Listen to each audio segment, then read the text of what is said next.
বাংলাদেশে জাতীয় পতাকা তার হাতে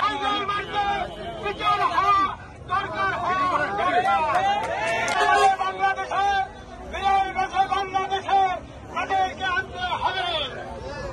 আমার প্রান্তীয় ভাইরা, আমরা উদ্দেশ্যে পত্রিকা খেতে যে এই আওয়ামী লীগের দেশে আপনাদের সুখে দুঃখে প্রতিময় আপনাদের কাছে থাকবে এই বলে আমার বক্তব্য।